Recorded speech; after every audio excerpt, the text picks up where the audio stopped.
Good morning. I am Vicky Moffat, Chief Executive of Chapter Zero, and I'd love to give a warm welcome to this, our first webinar in the transition planning series from Chapter Zero.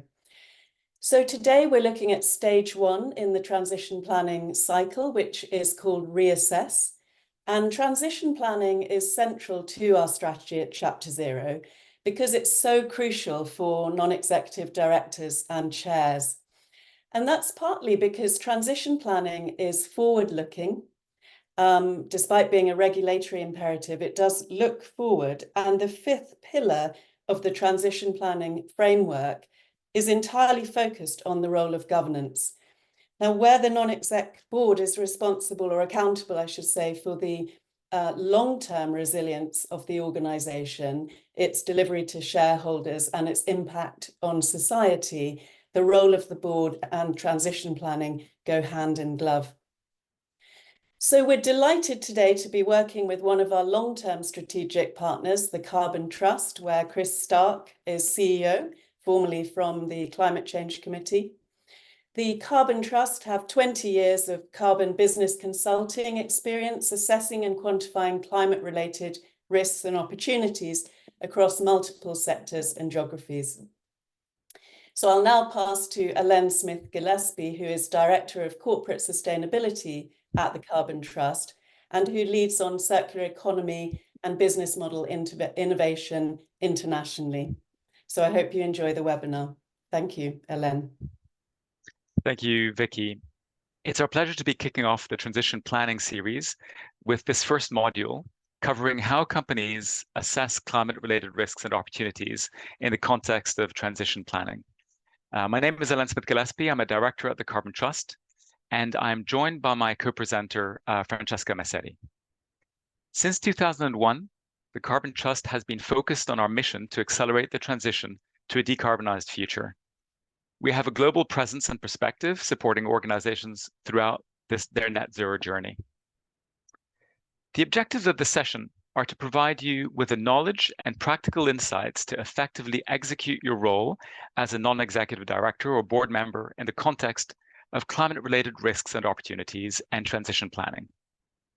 In this module, we will be covering how the transition to net zero will impact the organizations you work with, how companies should prepare for the transition by understanding and assessing climate-related risks and opportunities, how companies should participate in the transition, including acting on key transition levers and creating a transition plan.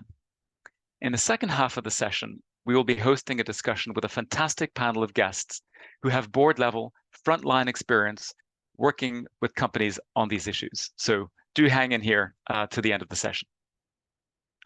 We'll now look at what net zero transition means for companies. Businesses face a number of risks and opportunities associated with climate change.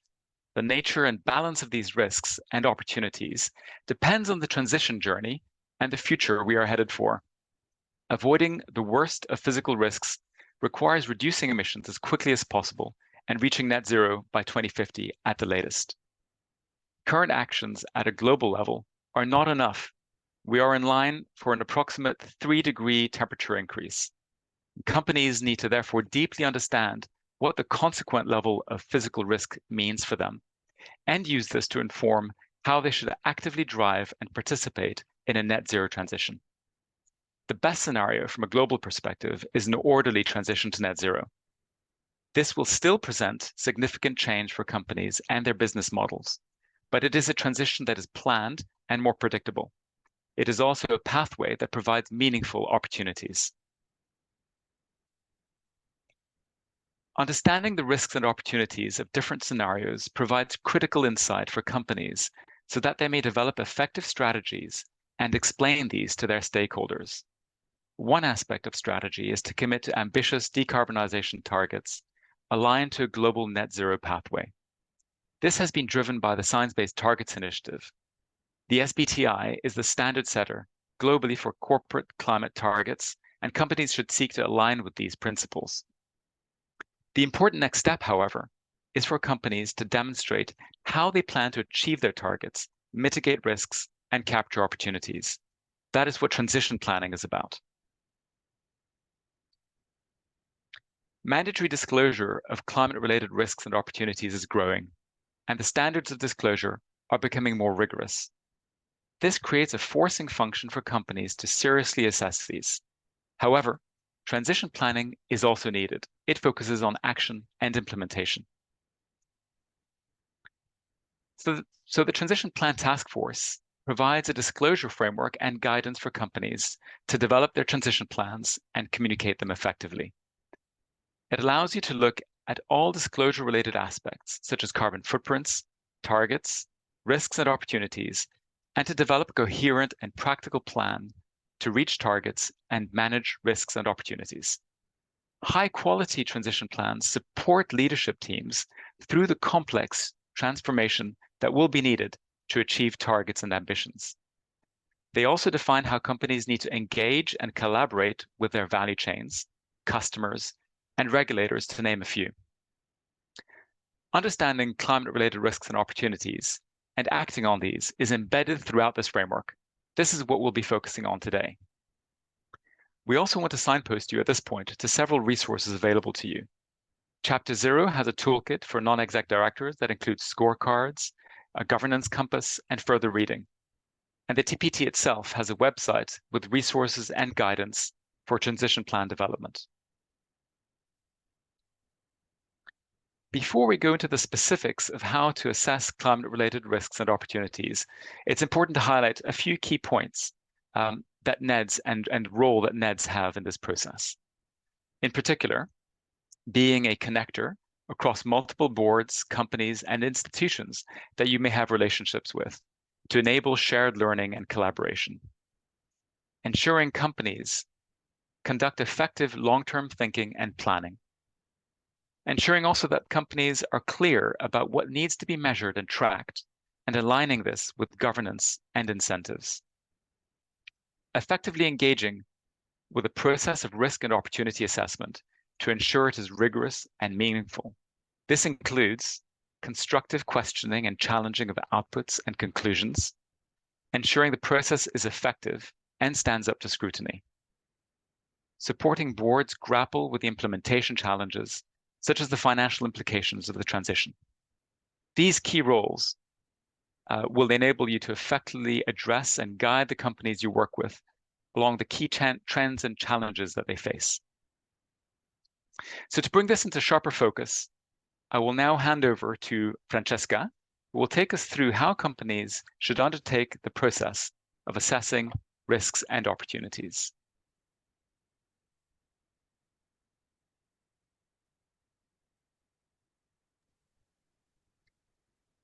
Great, thank you very much, Alan. So at this point in the session, we're going to deep dive a little bit more in what we call preparing for the transition, which means using scenario planning to assess your climate-related risks and opportunities, and of course, test your resilience to climate change and to net zero. So, just trying to move to the next slide. Yeah, perfect. So we see this as a three-step process. So the first step would be the identification, of course, of climate risks and opportunities. And then the second step would be the quantification of their financial impact, of course, with the scenario analysis. And then the third step would be developing a response strategy to each risk and to each opportunity. Of course, as NEDs, your role is not to do this yourself, but you want to make sure that you understand the process, that you understand the best practices, and most importantly, the implications of what you see, so that you can really push to receive the right information at board level, and that you can make sure that the board acts on what they receive. So we're going to go through each of these three steps one by one. So starting with risk identification. The key of this first step is to really get an in-depth understanding of the unique characteristics of the company, but also of the external environment. So sectoral developments, climate science, climate policy, and so on. So if we think about the company characteristics, so the black part of the slide, that's something that you can get from simply speaking to stakeholders within the organization and really get them to comment on what they think are the main risks and the main opportunities for them. In particular, you want to probe questions like, in what ways does the company create value and how could that be affected? What different stages of value chain does the business have? And as a result of that, what could be the potential entry points of the risk? And also the company's future plans and future strategy. So whether that's compatible with net zero or not. On the external developments, so looking at the blue part of the slide, that's where companies need maybe more desk-based research or maybe partnering with a climate expert to really look at others' external view on the main trends in ESG, but also the physical changes in the climate across all the geographies in which you operate. So again, as NEDs, what you want here is also to ensure that the board and that yourself input on all of this, but in particular, the key areas for you would probably be company plans and strategy, especially as NEDs, you really want to make sure that there is a focus on long-term plans. And also on markets and geographies. Again, as NEDs, you will likely sit on a variety of boards, a variety of companies. So you will have a good view of different companies in the economy, and so be able to comment on the market and the market trends as a whole. So to bring this a little bit to life, we have an example output of this first step from one of our clients. The reason we're keen to show you this is because, again, as NEDs, since you want to make sure that you receive relevant information at board level in a digestible format, we feel like this is a good example of that. So as you can see, with the process that we outlined in the previous slide, our client here identified a lot of entry points of risk from the external environment, which is what is listed in each row in that first column. For example, they have risks coming from carbon pricing mechanisms, also from increased products and production standards, and so on. And so what they did is they mapped, as you can see in the gray cells in the main table, if and how each external factor will affect different areas of the value chain, which are the different columns, raw materials, upstream logistics, and so on. So for example, you can see that higher product and production standards, so that's second row, affects all the company's suppliers, first column, but also the company's own production methods, so kind of third and fourth column. And this is great because it really ensures a comprehensive view of how risks and opportunities would occur in the organization, and also what the hotspots would be, so you can focus on those.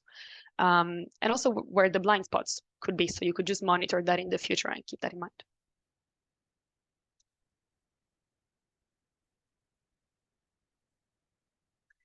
So once you've identified your climate risks and opportunities, the second step is to understand their financial impact, which is done with scenario analysis. So before looking at this slide, we want to define a few key terms. So what is scenario analysis? Scenario analysis is a what-if analysis that evaluates how a company will fare in a set of different hypothetical futures. Crucially, scenario analysis is not a prediction of the future, but rather it's about stressing the company performance under hypothetical extreme circumstances. So you're not forecasting, but you're stressing. And when we talk about hypothetical futures, we're talking about scenarios. And typically scenarios are of course, a current policies scenario, which looks at currently committed policies being implemented globally, but nothing else. So we have a global temperature increase of about 3 degrees, which in practice means a mix of physical and transition risks. But then in addition to that current policy scenario, you have to look at a stress scenario, so an extreme version of the future, to really see the full potential magnitude of the risk. So what's a stress scenario? If you're looking at transition risks or opportunities, your stress scenario will be a net zero scenario, because that's really where they will be the greatest. Whereas for physical risks, you want to do the opposite. You want to look at a climate breakdown scenario with no actions whatsoever to mitigate climate change, and so a lot of physical impacts of climate change. Great, so now if we focus back on this slide, we see again the process of scenario analysis made out of 3 steps. So the first step, the first box, is matching each risk to a scenario parameter, meaning an externally available data point projection that shows how the risk will develop over time. For example, for the risk of carbon price, you would download carbon price projections. What we've done is we've put here in this first box also some example data sources of this scenario data, for example, the IEA, the International Energy Agency. But we also want to acknowledge that lately there's been an increased conversation around these very commonly used scenarios, because some have been arguing that they might actually be underestimating the full potential impacts of climate change or of net zero. For example, there was a recent paper that you might want to look at by Exeter and the USS, which developed some alternative scenarios, which they feel are more closely related to real world consequences of climate change. Now, again, as Neds, you don't need to worry about the technicalities of the different scenarios, but we would encourage you to at least think about it and probe the questions in your company around, look, are we using ambitious scenarios? Are we looking at realistic enough scenarios? And really challenge those underlying assumptions of the analysis that you receive. And the second step of scenario analysis is matching each risk to the relevant company data point that will be affected by the risk. For example, for the risk of carbon price, again, the value driver would be the company tax payable. And then third step is modeling how the value driver will change as the scenario parameter develops. So for example, for the risk of carbon price, carbon tax payable will be carbon price multiplied by company emissions.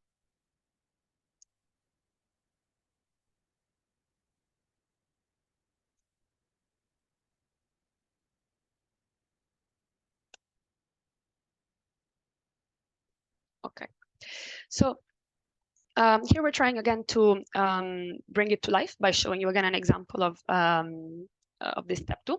So in this case, we've taken a real report by a real disclosure report by ABN AMRO. Here there would be a lot to say, but we've unpicked 2 good practices that we want to show. So the first one on the left of the slide.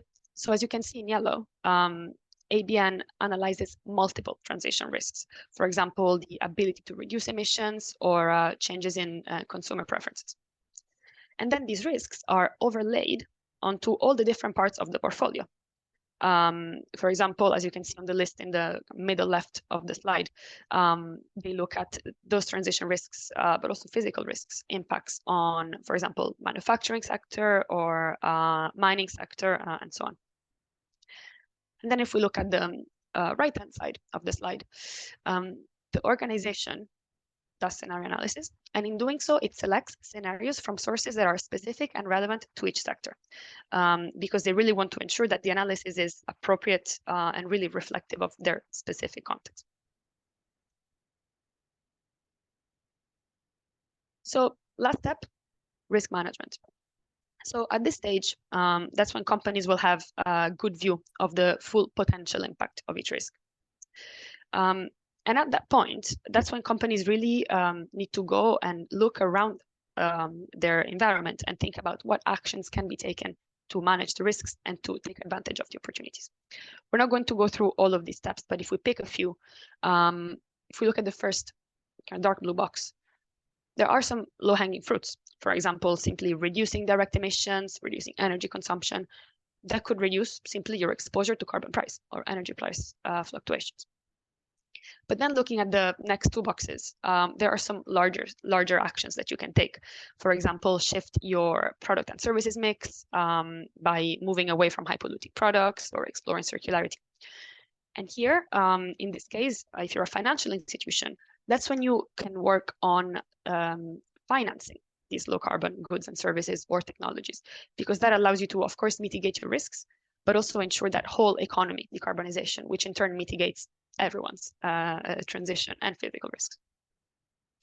Or there is, more simply, if we look at the light blue box, monitoring and adaptation that you have to do, which requires no fundamental shifts to the business, but a lot of proactive risk management. So where do I physically operate? Where do I need to avoid operating to reduce exposure to physical risks?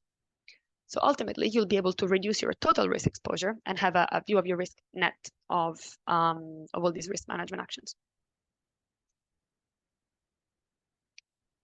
So this should allow you to develop a roadmap for risk management and for decarbonization that we're going to talk about in a moment. But for now, we want to show you something else. We want to show you that it's possible to actually financially quantify how much the impact of the risks can decrease through decarbonization. So on this slide, we've put an example of a client that we worked with in the utility sector. So this client quantified their risk exposure before and after switching from providing natural gas to providing low carbon heating solutions. By low carbon heating solutions, we mean things like zero emission boilers, smart meters, and so on. And they could see that through this kind of deeper reimagination of their business, they can see multiple risks being reduced and opportunities, of course, as a result, opening up. For example, in the dark blue box, they found that carbon tax could be much lower after the switch. You can see that the dotted line being lower than the full line. Or second, if we look at the pink box, they even lowered their physical risk exposure because they could stop relying on gas pipelines and so reduce that area of risk. As you can see, the dotted bars were lower than the full bars. And then light blue box, they're even able to unlock new markets or grow their market share, taking the share of customers that are interested in these kinds of solutions. Now, the client is not necessarily going to disclose this, and companies don't necessarily, again, have to disclose this. But it's a really great exercise to make to use these numbers internally to make that financial case for action. So this client was able to take this to their board and really help with the business case for the strategy shift. Perfect. So now we're going to touch briefly on what we call participating in the transition. So in other words, understanding your emissions and looking at levers to reduce them. We know most of you will have already made some pretty good strides in this respect. So we're not going to spend a lot of time on this, but the focus is really to touch on it to then bring it back to how it all fits into a transition plan. Okay, so as you probably know, a company's emissions occur both in their operations from consuming heat and electricity, but also in their value chain from everything else, procurement, logistics, use of sold products, and so on. And as you can see on this chart, so this chart shows the ratio of value chain emissions to operational emissions. And it shows that for almost all sectors, value chain emissions are by far the most important part of a company's impact. For example, the first line shows that for the retail sector, value chain emissions are 28 times higher than operational. And actually, the global sectoral average is around 11 times. And actually, if you're a financial institution, most of your emissions will be in your portfolio, so financed emissions, and the ratio there will be much higher even than this 28 times. We just are not showing that on that slide. Why are we showing this? Well, we're saying that the key point is that companies, of course, really need to measure their emissions in the whole value chain to have a good view of their impact, but also that you need to focus your targeted decarbonization efforts on the most important areas, which also means that when it comes to climate risk and opportunity assessment, these are likely to be also the areas where you want to prioritize that risk management exercise.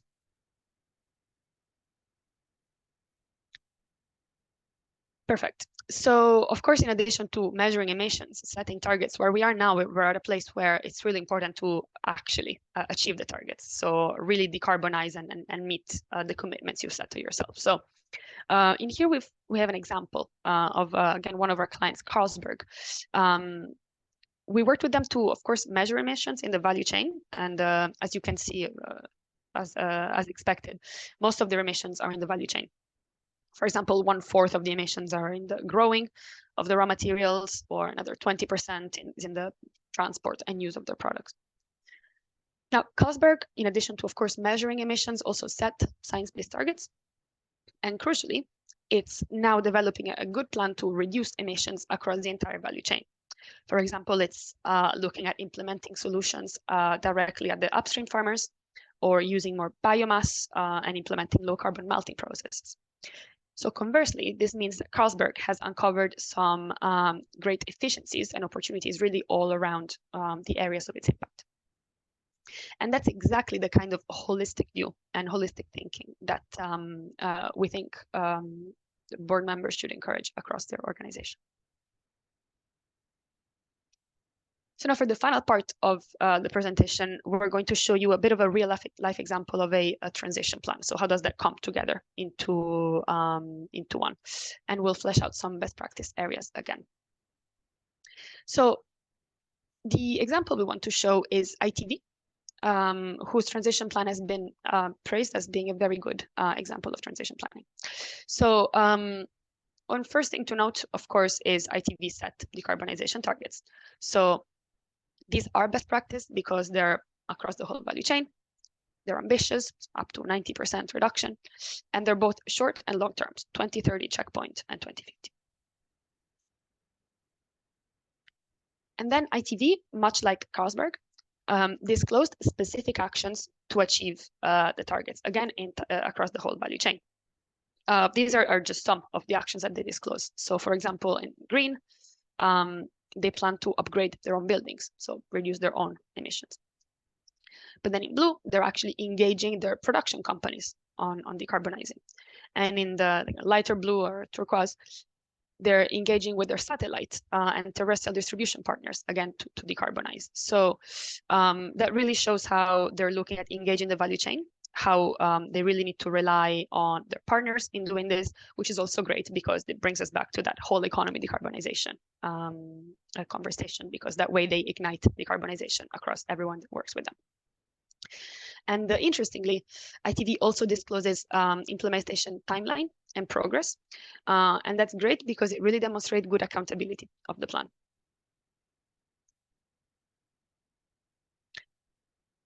And then you can see in this screenshot that ITV also does a great job in matching the decarbonization work with their climate risk assessment work.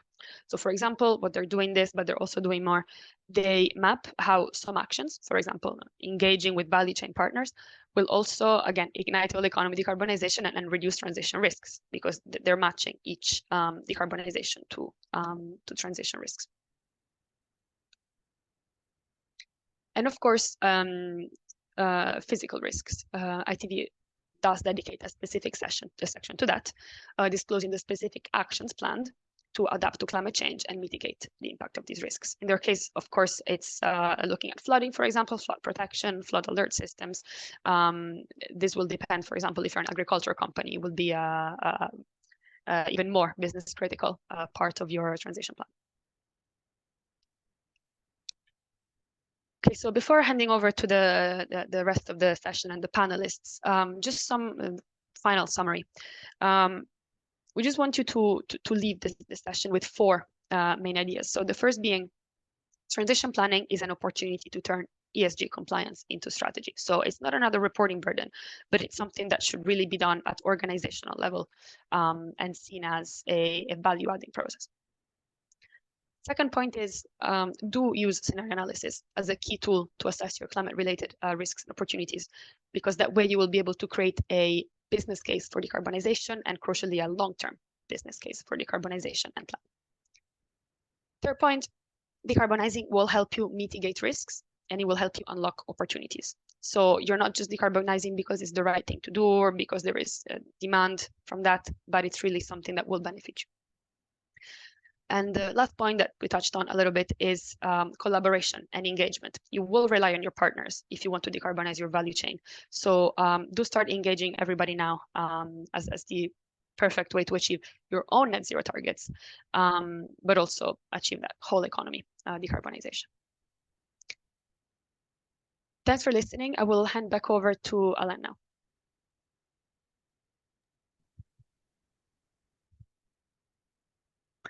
Thank you very much, Francesca. Now that we've armed you with the knowledge, we have the privilege of having three guests who can share their direct experience of grappling with the issues that we've covered. We have with us today Sharon Flood, a Chapter 0 Fellow and a non-exec director at Scottish Mortgage Investment Trust PLC, City Fibre Holdings Limited, and GetLink. We also have Chris Day, who is Group Corporate Development Director at HomeServe Group. And finally, David Carlin, also a Chapter Zero Fellow and a Head of Risk at the UN Environment Programme's Finance Initiative. So welcome, Sharon, Chris, and David. It's lovely to have you here today. I would like to kick off by asking you if you could briefly describe the journey you and your organization has been on with regards to transition planning, and what stands out as the main challenges or issues that boards need to get right about this. Perhaps Sharon, if you could kick us off with your views. Brilliant, thank you, Elaine. I've been doing this, I think, before it was called transition planning. So I'm going to talk about some of the practical stuff that I've done. So I've been working across a variety of organizations covering very big companies, Network Rail, GetLink, which is the Channel Tunnel, big infrastructure companies, some not-for-profits, so Cambridge University Science Museum Group, and then also some retail companies, so Pets at Home and Seraphine, which is a much smaller e-commerce company. And so what I've tried to do is think about, well, what are the common things, and try and put this into normal language, because one of the things that I think has happened is that in the attempt to create helpful frameworks, there's a lot of jargon out there, and the frameworks are really helpful.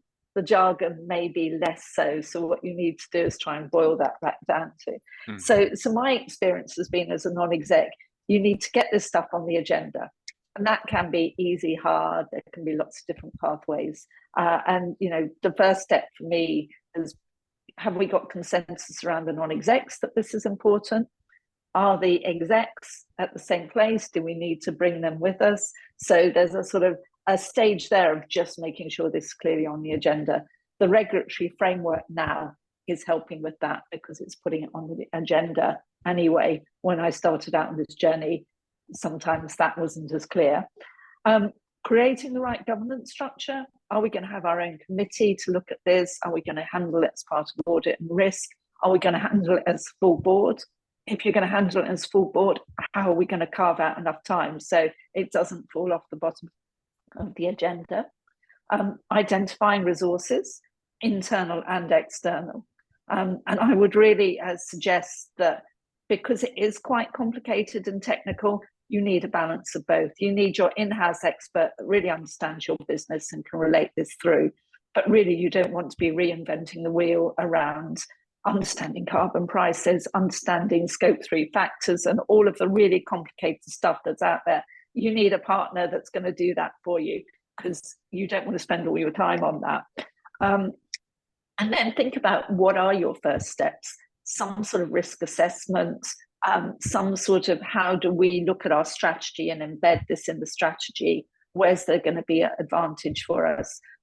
What are the short-term opportunities? And how do we embed that into our capital allocation framework? So really simple things like, don't evaluate a sort of 10-year payback for decarbonising your fuel sources in the same way as you'd evaluate a high-risk revenue investment, and making sure you just really get going on some of the simple stuff while you're then figuring through the longer-term stuff.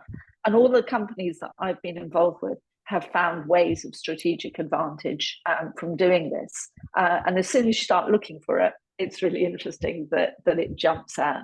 And maybe when we come back later, I can talk about some more specifics on that. So, thanks for that.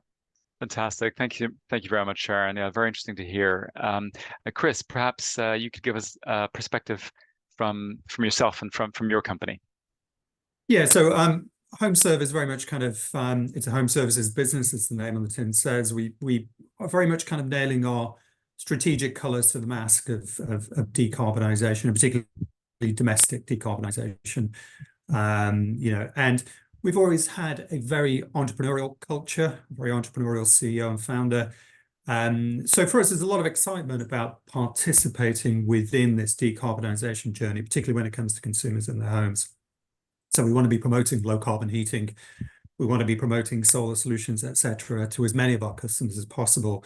I think the challenge for us is really connecting that quite kind of bullish commercial enthusiasm to the nuts and bolts of an emerging landscape that's increasingly complex from a kind of reporting, regulatory governance perspective. And I guess not getting too carried away with some of the 5-year planning aspirations that we have. They're the right intentions, absolutely. But I think from a board perspective, I think the challenge is really just connecting that kind of normal board pragmatism to the kind of numbers and aspirations that we see in our commercial plans. So I think in that regard, we're very much kind of work in progress. And I imagine there's plenty of other corporates that are kind of facing into that same kind of challenge.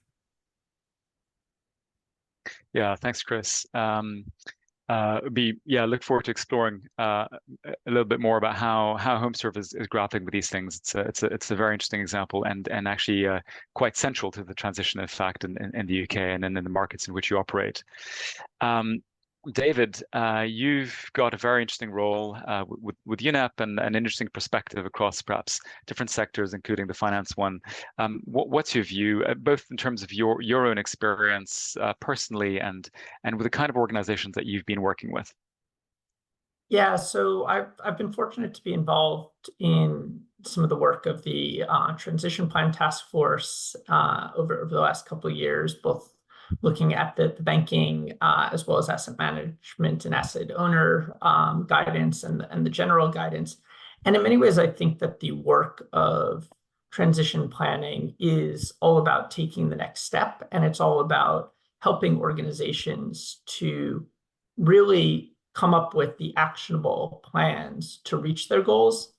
I sometimes liken it to setting a net zero target is like signing up for a marathon. It's great. It's this big goal. You're going to be out there with thousands of people doing that, hopefully thousands, sort of getting more people signed up. But ultimately, the transition plan is your training plan. It's the way that you're actually going to get across the line is by really getting in shape. And so in a lot of ways, that actually conveys and provides more information for stakeholders, whether internal or external, to where you're going, what the challenges are. Because if it's just simply about, hey, I paid the entry fee and I've clicked on, it doesn't tell me anything about that potential competitor's ability to run the race. And I think that one of the things we're realizing is when we need decision useful information, if we want markets to function better, if we go back to the Financial Stability Board of the G20 and the ideas behind the Task Force on Climate-Related Financial Disclosures, that markets need to be appropriately measuring these things if we want them to move faster on it. I think now we're getting into a point where what we're starting to see is, don't just give me the projections out to 2050. Give me the tangible actions, the CapEx you're intending to deploy, the work that you are putting into a strategic reposition. And then we can buy or sell, because I think at the end of the day, a lot of this transition planning really is just strategic planning, but it's in a specific case toward a specific goal. And I think many people on boards are really well equipped based on their own experiences. Often why they've gotten on those boards is because they've made good decisions at some high leverage point in their career or on multiple occasions. And this is fundamentally where we're at. We're at this point where we're seeing both positive tipping points in terms of economic shifts and negative ones in terms of the climate system. And in that fast moving and nonlinear world, we need people who are going to be able to see and have those lines of sight. And I think the more that I work with organizations and talk to them about really, this is building your resiliency for the future, not just resiliency against floods, not just in a literal sense, but really future-proofing. I think transition planning becomes like other exercises that people are quite familiar with, but it's really about making sure that we're going to where we say we intend to go and figuring out a plausible way to get there. Because anyone can make a commitment, but what we're really caring about now is who's able to act on that commitment and who needs help to act on that commitment. And from a finance side, what role can finance play in that? Yeah, very, very important points. I think a couple of years ago, making a science-based target commitment was really the big step that companies were doing. But there's obviously a huge shift now towards scrutinizing, well, what does that mean? Is that achievable? how are you going to make it? So that point around disclosure, both within and also outside, is very important around credibility. Your point around strategic planning being transition planning being strategic planning is also a key one, and I guess unifying those two exercises and embedding that into business as usual and how boards and companies function and think is really important. Sharon, back to you. You've, as you mentioned, had experience working with companies of different sizes and perhaps different levels of perhaps we could say maturity or stage of the journey in climate thinking. Could you give some examples of how company boards and non-exec directors have effectively engaged with the issues that we've been covering today? Some of them are really thorny and a lot of trade-offs and thinking that companies need to do. So it'd be really great to hear your perspectives on that. Brilliant. Yeah. So my first foray into this was when I was on the board of Network Rail. So 2019, so pre-COVID, when there were a group of us. It's sort of around the time Chapter Zero was just coming into being as well, and NEDs were waking up to the fact most of us up until that point might have strong views around climate change and net zero, but perhaps had separated that from our day job of being NEDs, thinking, well, I'm not here to influence the board about something that I care about. And that was the point at which we suddenly realized that actually this is mainstream and that's what we're there to do, is this is so important. And we are in a position to do something about that. So the non-execs around the table at Network Rail were all coming to a similar view. We all had children, some had grandchildren, who were talking to us, and we were realizing that we were not playing our part and we had the power to do something about it. So the first stage was really building that coalition. But then you've got a management team. This was at the time of the Williams Review, which was the origins of Great British Railways. And I don't think any of us would have thought that 5 years later we'd still be thinking about it as a review, but we are. So management were really, really busy. So it was, how do we as non-execs sort of influence this to get it on the agenda? And then COVID came along. So we created an environmental committee. We started a process. We worked with expert people. We took the board through a process with Cambridge Institute for Sustainable Leadership to upskill the boards. We found the resource within the team and worked out how we were going to engage with them. We brought on an external partner to help us strategically. And then COVID, everything's up in the air. The guy that I had leading internally was our main link company-wise to the reservists. So he went off to build the Manchester Nightingale. So there were, some pretty short-term priorities for him. So I think my role then became, let's not lose momentum behind this. It may involve us working in a different way, but we need to keep this going, which we did. And what became really interesting for Network Rail in particular was they suddenly realized this was their reason for being, to be the greenest form of mass transport. That's what the railway is there for. So it went from being an add-on to being, oh, wow, this is what we're here for. And two really big things that unlocked were, one is the railway traditionally is populated by middle-aged white men and has had trouble attracting talent. You reposition yourself to understand your role in sustainability, the talent comes flooding through the door. So literally like a switch overnight, our ability to attract people that would have regarded our industry as not interesting transformed. I think the second picture that we always knew we had a big influence on the supply chain because we're such a big player. Suddenly realized that was one of the biggest things we could do, was bring that influence to bear. And we started by working on procurement with the 70 suppliers that represented 70% of our purchases. And we started that 5 years ago. And if anybody sees things coming out now, those are the products of those initiatives to look at.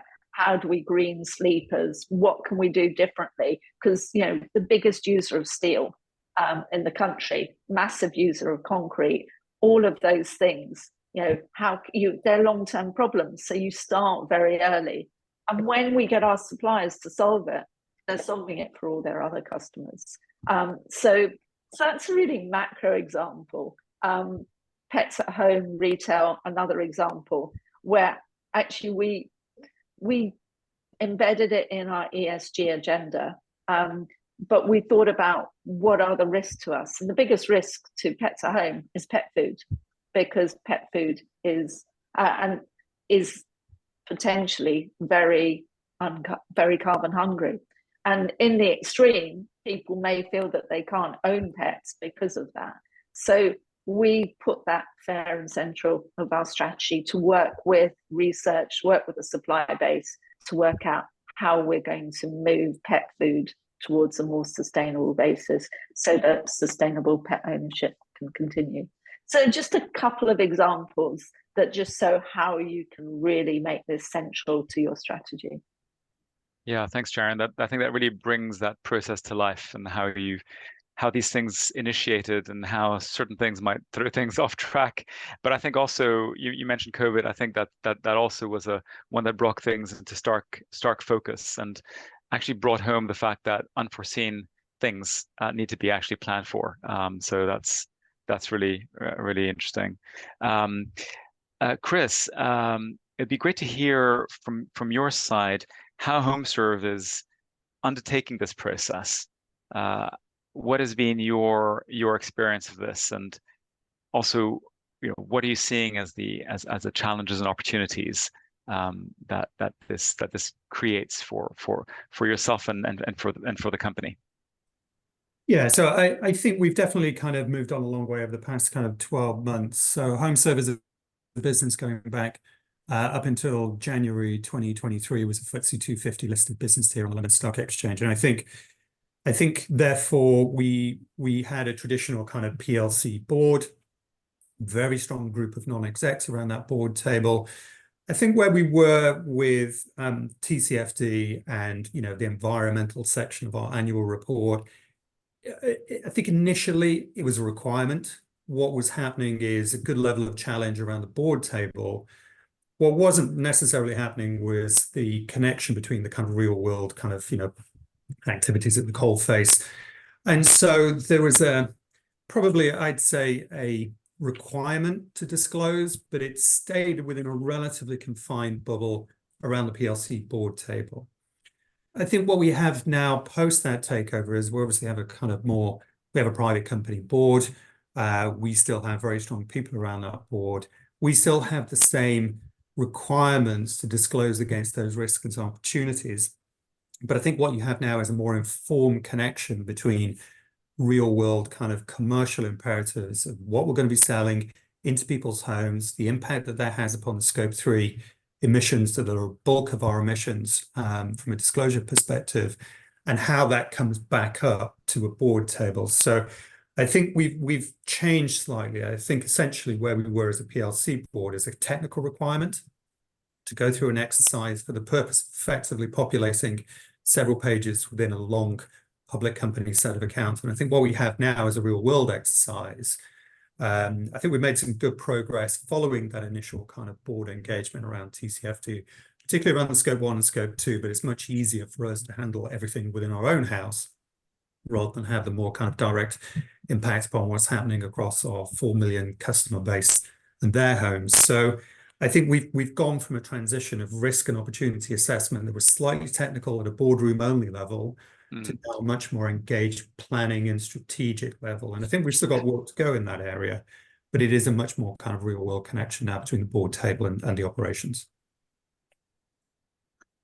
Yeah, interesting to hear that evolution. David, from your perspective, we've been hearing about how companies are increasingly looking at this from a strategic perspective, seeing the business value in doing this, connecting this to financial value, connecting this to company strategy. From where you stand, how do you think non-exec directors can best encourage this strategic approach and this move from doing things perhaps from a compliance perspective, which sometimes we still see a lot of, to something that actually really adds value to companies? And of course, whether it's from a corporate or a financial institution perspective, it'd be great to hear your views on that aspect.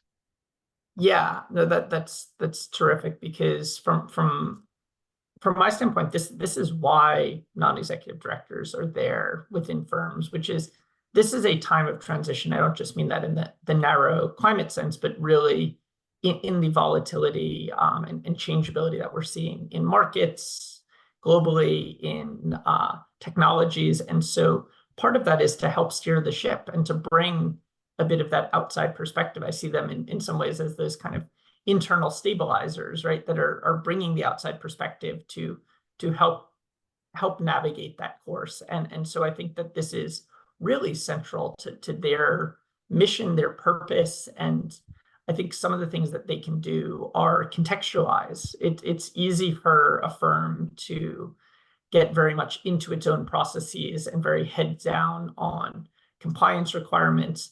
But I think it is the expansiveness of thinking from somebody who understands what's going on from a business side, but is a bit further outside, to one, contextualize it relative to peers, to say, here's what I'm seeing across the industry, but also to put it into that bigger context of, if you're going to just be looking at what's right ahead of you, you're going to miss the things that are 2 steps ahead. And part of that strategic planning, that strategic scene setting, is, as I said, it's really core. So in some ways, we're talking about something that is fundamentally not novel. What is novel is the speed of this and the nature of this being really about getting emissions down, changing one's business model. And so I would say more than ever, their role is important to contextualize, to navigate, and to allow that step back to say, day to day, we have to fill out these reports for the CSRD or for the transition plan we're required to submit under UK guidance.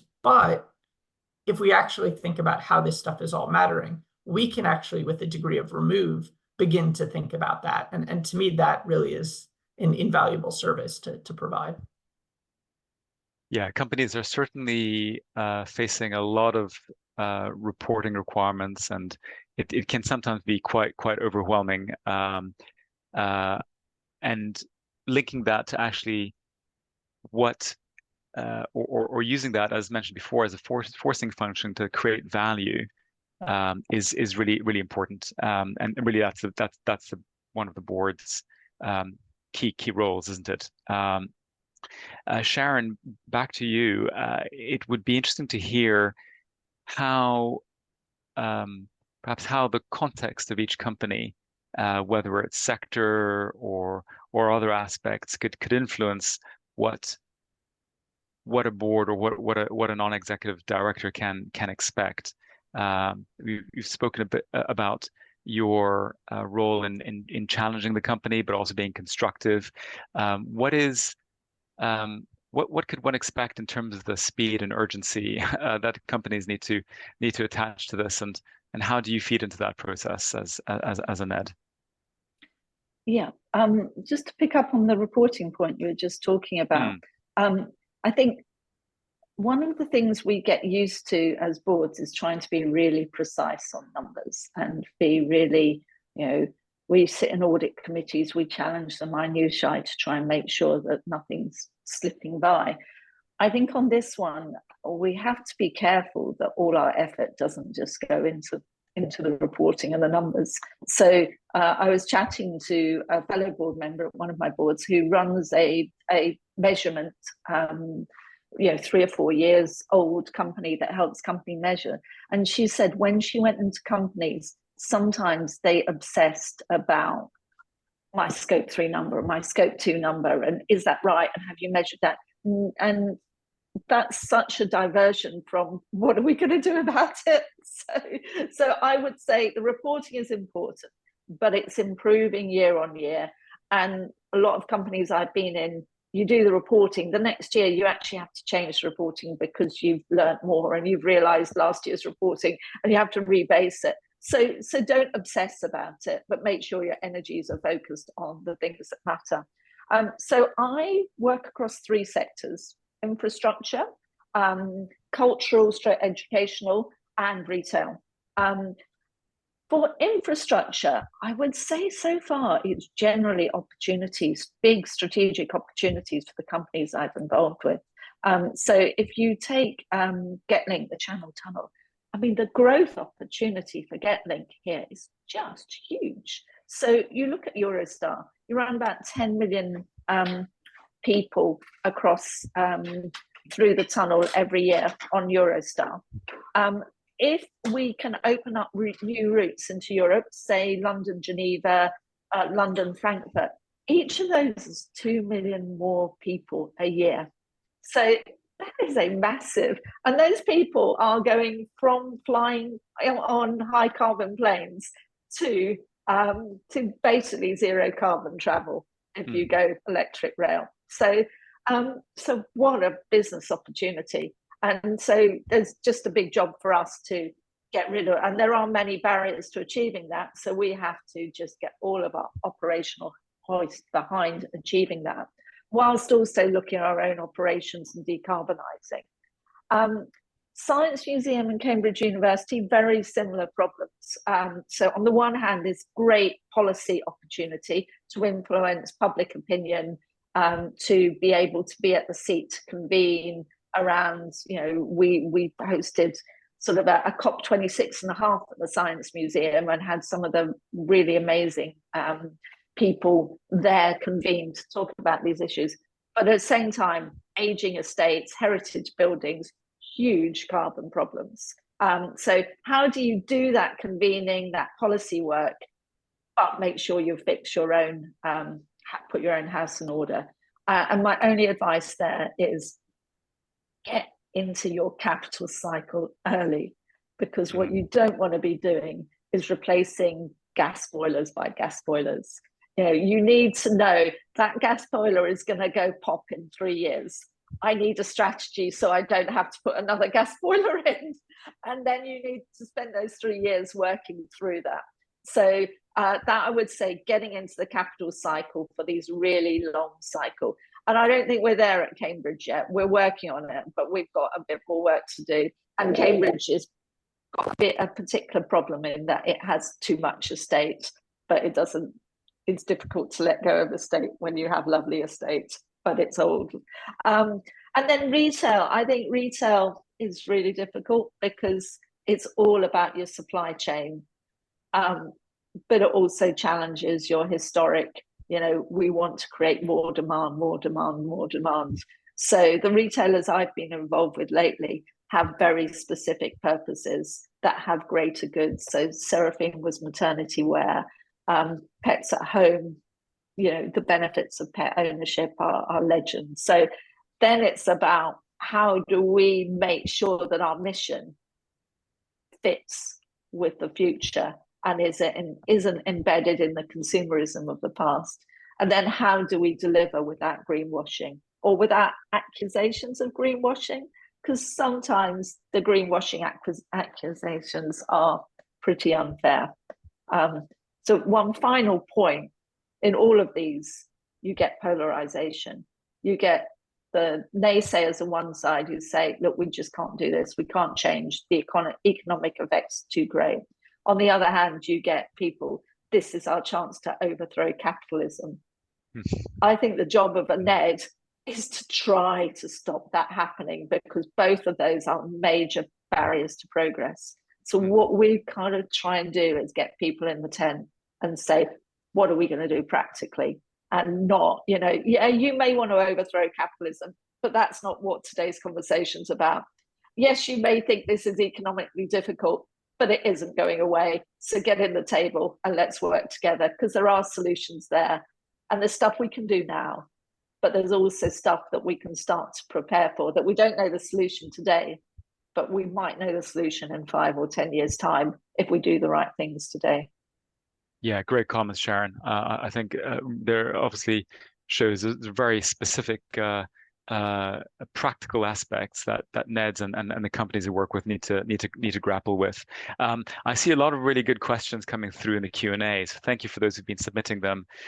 We'll be turning to those in a moment. But before that, just a couple of questions to Chris and David, perhaps. So, Chris, you're working in a in a really fascinating sector, and clearly the timeframes that we're thinking about here are perhaps not the same as those that companies grapple with when they're looking at strategic planning. It also requires thinking beyond what a single company can do, but thinking about collaborations, about engagement with various actors. Could you give us some thoughts, Chris, around how you and your company are approaching this at a strategic level? Yeah, so this obviously, from a planning perspective, we've always had a kind of 5-year rolling kind of planning horizon with, the opportunity to kind of course correct. I think some of the externalities are quite fast moving for us. Political kind of impact is significant, particularly when it comes to the domestic decarbonisation. There is essentially across all of our markets, there's been a kind of go and then pause and then a recommencement of support for consumers to adopt things like low carbon heating. So the political aspect is a little bit unknown. Technology, I think, has been another kind of fascinating area of kind of seeing different possible solutions coming to the market, again, with different actors behind them, sometimes with quite significant kind of corporate kind of agendas and weight behind them, but then falling behind the way. But I think that from a technology perspective in our market, the kind of likely winning solutions are becoming clearer. The challenge is not necessarily the technology in terms of that tech externality. It's really the consumer, in a sense, of making sure that we are essentially helping them face into what is a kind of new operating system coming into their homes.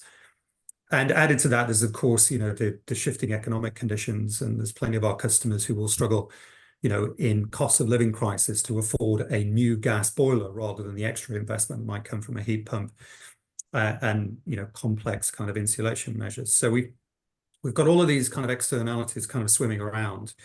I think from a board perspective, we can't influence all of those things. We will try our best to kind of push government in the right direction, to kind of encourage the right level of commitment, to bring consumers into a confident kind of purchase and investment cycle, but we can't change everything. And essentially, I think we're in a position of making those commitments to what we do in the market, regardless of those externalities. And so that comes back to having, regardless of the short-term movements or potentially the long-term kind of changes, we need to be seen to be doing things in the market. So connecting that risk and opportunity to a voice in the market from a corporate perspective, but also from a consumer perspective, that we start to commit to helping customers on that journey, quite long projects to get their home to a decarbonised position. And that becomes about a corporate identity, an employer identity, and a supply chain identity, that there is a commitment that regardless of what's happening in the political or technology circles, we are moving in a direction and we carry on with that momentum. So I think that's the bit in the long-term planning that needs to stick, that we reinforce our own position in the market and we stick to it. And we know that politically, that should be seen as a positive, that we're continuing to invest in that part of the market. Yeah, really interesting. And there's actually a question that relates to some of the points covered here. And the question is there a way of involving businesses, consumers, and other stakeholders in the development and implementation of net zero transition plans? So perhaps I wonder whether Sharon or David, you can come in on that broader theme. How should a company be engaging with other parties? Are there examples that you've seen in your role? Yeah, I'll take that first and just say that a transition plan, again, like any strategic plan, really does demand engagement throughout your value chain. And what I've seen that's been most effective, looking from the perspective of corporates in a few different sectors, is one, really getting to know their supply chain better, but also thinking about what the impacts of their shifts will mean. So, okay, if we're trying to reduce the embodied carbon in our building materials by 30%, who are we going to be able to buy from when it comes to the steel that we're using in our girders, when it comes to these sort of things? So in many ways, the transition plan is not just the request for information that I think that in some ways the net zero commitment has been of, hey, we want to know where everything sits, we want a baseline, but it's really, okay, if we're taking this forward, we're going to need steel that has a emissions intensity of this, or we're going to need to work with energy providers that at least 75% of their grid is clean, by 2025 and 90% by 2030, or what have you. So in many ways, it's a bit of a different form of engagement from the simple request for information that I think has kind of been what we've seen the last few years. And that information is always going to be needed. We're always going to be chasing after it. But I do think there's a lot to that. The other thing I would say is on the financial side, when it comes to this, one of the things that I think finance can do better and should do better is really think about where finance can help and catalyze, because very often finance looks and sort of sees finance as the need wherever it is. But where finance is actually the limiting factor within a firm's transition is going to occur in very specific places that may differ by industry, may differ by company. And so not just saying, okay, well, we need this to be lower carbon, but where are the actual capital blockers? Why would you put in a gas boiler again after you've replaced one? Is it because that is currently cheaper than the alternative? Is it currently more efficient, so you're essentially amortizing the energy costs? These are the kinds of questions I think we need to see finance asking, but we also need to see those who are making these plans on the corporate side speaking up about where finance really will be catalytic versus, the more general discussion of where are you on the pathway? You're here, I'm here, I need you to get here. But we do need to get actionable, and I think that transition plans afford us that opportunity to do so.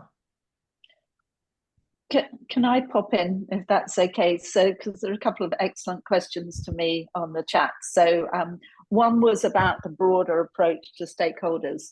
And at Network Rail, that's exactly where we started. We really convened actually both NGOs, because generally we were seen as the enemy. So we took the Woodland Trust from regarding us as three murderers to seeing us as a partner, because we engaged. And it's quite scary engaging with people that think you're the enemy. So that's a delicate process to go through. But if you get it right, it's a huge opportunity.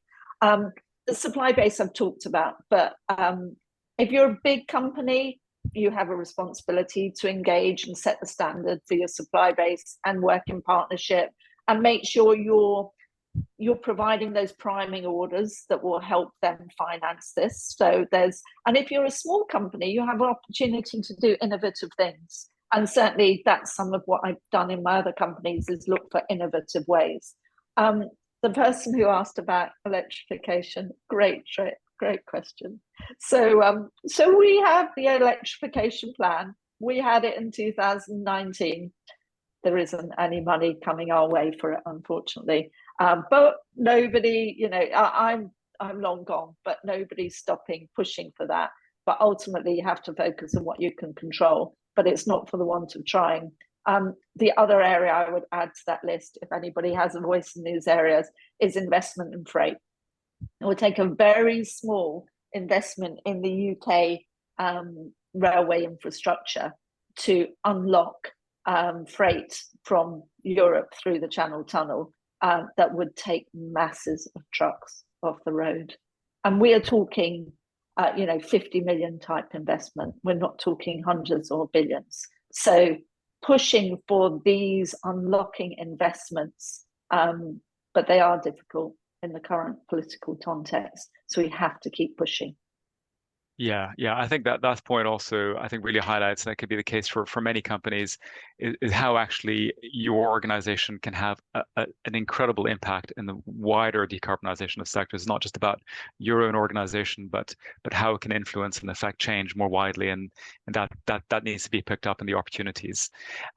Thank you so much for everybody. There's actually a lot of questions. We were not going to have time to cover them all, but I'd like to thank you all for those questions. We will try to perhaps pick up on them offline. I would like to thank the panel really for fantastic insights, really bringing to life the issues that we've been talking about. I would like to perhaps ask a quick final sort of, I guess, comment, 10 seconds or so on what would each of you see as top tips for non-exec directors or companies, company board members who are starting on this journey. So just a quick round, perhaps Sharon, starting with you.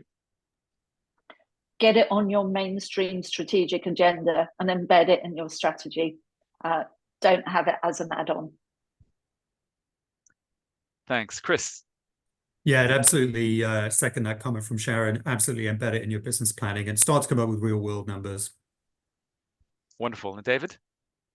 Yeah, I just think this is really core, and planning itself is not the main focus, it's the implementing. And so we need to plan, but it's with a mind toward where we're going. So if we're just generating transition plans, we're just generating reports, we're going to be, still falling short. So really seeing this as this is the map. This is what we're going to be following. Wonderful. Thanks for those impactful final comments. Vicky, I'll now hand over to you, perhaps for some final words.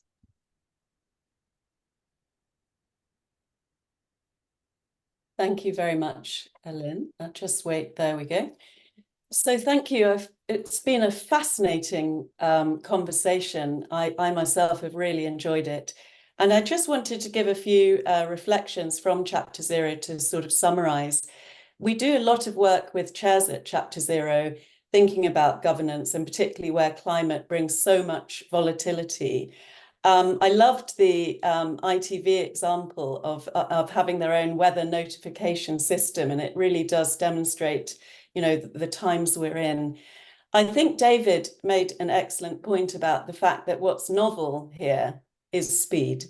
And as well as thinking about, the role of the non-executive director, bringing that external perspective and that expansive thinking, which is so crucial because this is difficult work, but it is also essential.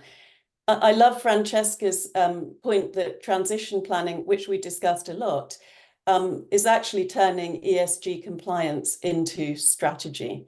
And we heard from David that transition planning is in fact just strategic planning, thinking about resilience and future-proofing, which of course it is.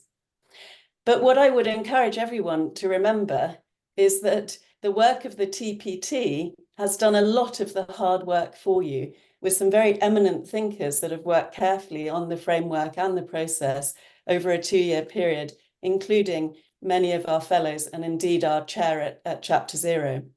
So I would encourage you to use that.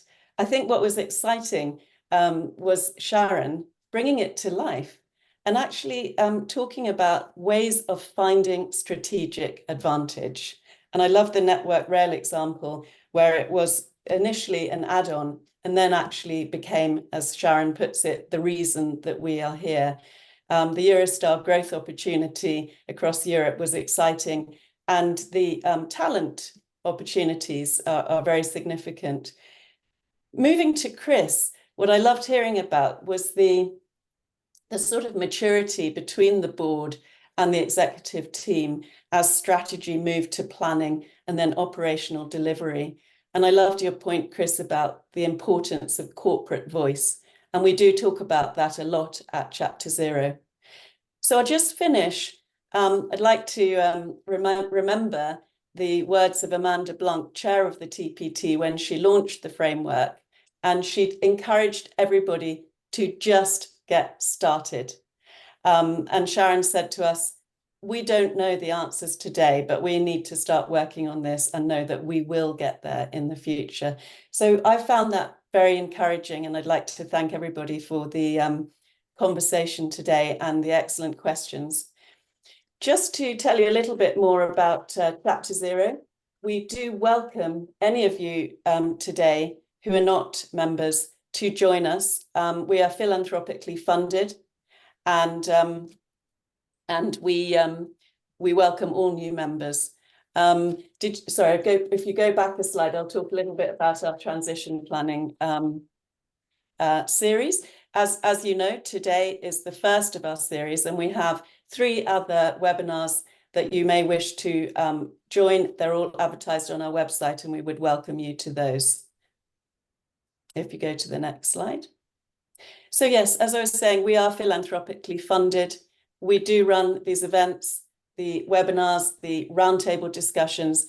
We also have a knowledge hub, which is free access, and it has a lot of briefings and strategic thinking around the role of the non-executive director in climate change. So do have a look at that.